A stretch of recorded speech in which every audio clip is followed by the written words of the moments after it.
I want to give you an overview of the third campaign of Sennacherib, the Assyrian king from Nineveh, who came to Jerusalem to attack Hezekiah.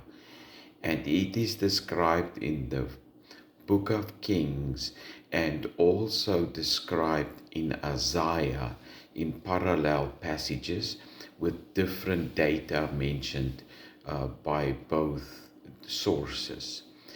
There it is also found on the Taylor Prism, which is published by the Acadians, written after the event in 701 when he came to Jerusalem.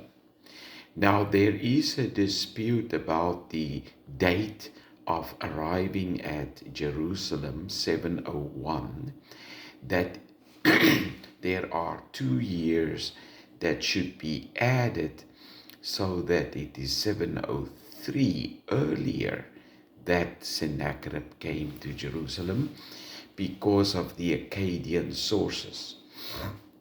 Well, in the time of Sargon, his reign had an event in what they call, let's say, year was called palu.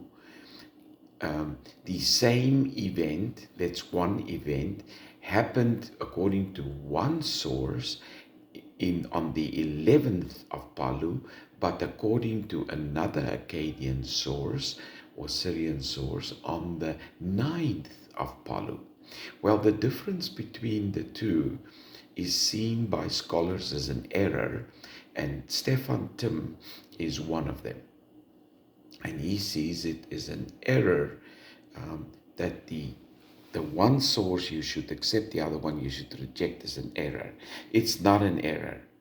What it is two different chronological systems. That's the answer.